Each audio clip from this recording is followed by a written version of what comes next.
Bonjour à tous. Alors, la société indienne est vraiment particulière. C'est bon, je suis un Indien, même si je vis pas en Inde. Et on peut voir aussi des étrangetés tout à fait fascinantes dans la société chinoise. Voilà. Et aujourd'hui, on va parler d'un Indien qui s'appelle Busa Krishna, Busa Krishna ou Busa Krishna, dont la particularité est qu'il vénère Donald Trump comme un dieu. Donc c'est une histoire assez ancienne, hein, mais comme il y a Trump qui visite actuellement l'Inde, ça revient à la mode. Donc ce mec, Busa Krishna, on ne sait pas combien il a âgé là, je pense qu'il doit avoir 30 ou 35 ans, il vit dans le village de Kone, dans l'état indien du Telangana, et c'est quelqu'un qui vénère Donald Trump. Après, tu as vraiment des adeptes de Trump, même aux États-Unis. Hein. Et les mecs, ils sont généralement foiliers. Hein. Mais lui, il est allé vraiment au-dessus. Tu vois, ça, c'est la Ligue des champions de la stupidité. Et donc, il vénère littéralement Donald Trump comme un dieu. C'est-à-dire qu'il a un hôtel à son effigie. Il a même construit une statue entre-temps, puisque ça date de 2018, cette histoire, mais il n'a pas cessé de prier. Depuis ces 2 ans, il est toujours en train de prier Donald Trump. Il a fait construire une statue avec son argent, et il voulait même construire un temple entier dédié à Donald Trump, mais ça n'a pas vraiment marché, puisque oui, il n'a pas reçu de l'argent, comme on dit. Et donc, ce gars-là, tous les jours, il vénère Trump. Et pire, chaque vendredi, il jeûne en son nom. Voilà, il ne mange pas, il ne boit pas. Il fait un jeûne d'une journée pour Donald Trump, en fait. Maintenant, on pourrait dire, mais il est complètement débile, il est complètement dingue. Et en fait, la folie a toujours une pensée cohérente. Parce que, pourquoi il a commencé à prier Donald Trump comme un dieu?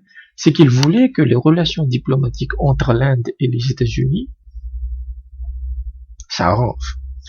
Et pourquoi ça devait s'arranger? Puisqu'en 2018, il y a eu un ingénieur logiciel, un développeur de logiciels de cet État, du Telangana, qui a été tué, par un vétéran de la Navy, donc un soldat américain, dans un crime de haine. C'était un crime de haine raciale.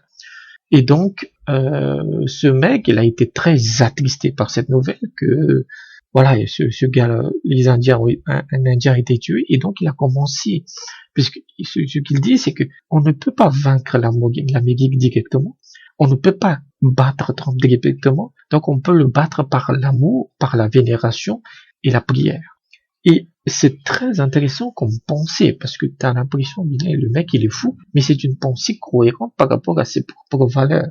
C'est-à-dire que le mec il doit être quelqu'un de très religieux, et il pense que oui, la prière pourrait tout à fait améliorer les relations diplomatiques. Et donc pendant ces 2 jours de visite de Donald Trump, ce mec il fait des pieds et des mains pour qui se fait appeler Trump Krishna. Donc il pousse à Krishna, là c'est Trump Krishna. C'est le nom du Trump, hein, c'est le nom du dieu de Trump. Voilà, Trump Krishna.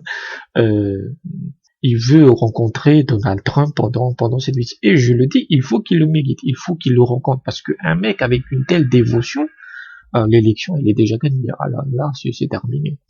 Et donc, ça montre beaucoup de choses, c'est que quand tu as un prisme ultra religieux, et il en est fier, je veux dire.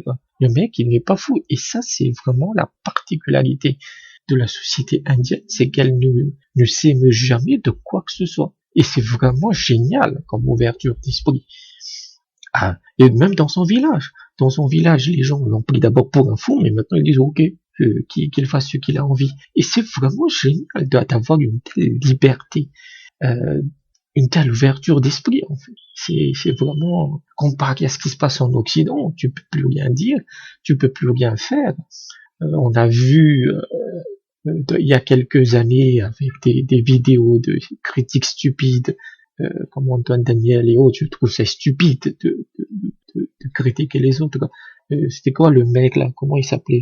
Simon, le dieu GIF, là, le mec qui se prenait pour un tas de trucs. ben cet Indien, il est encore plus déjanté. Et pourtant, il le respecte, on le respecte en fait. C'est une telle ouverture d'esprit est vraiment remarquable, même si cela ouvre la porte du relativisme où toutes les vérités se valent. Mais je trouve que ce mec doit être un mec brave. C'est un brave type qui essaie de solutionner parce qu'il veut s'intéresser à la géopolitique et à la diplomatie internationale, mais avec ses moyens limités, ses moyens intellectuels et culturels limités, quoi. Donc voilà, moi j'adore ce type d'histoire parce que moi je suis un fou, hein, mais moi je suis un fou meurtrier. Ça me redonne foi en l'humanité, quoi. Donc ce Busa Krishna, c'est un mec bien. On peut se moquer de lui un peu, mais c'est un mec qui tente de vivre dans un monde de tarés. Donc voilà, et à bientôt.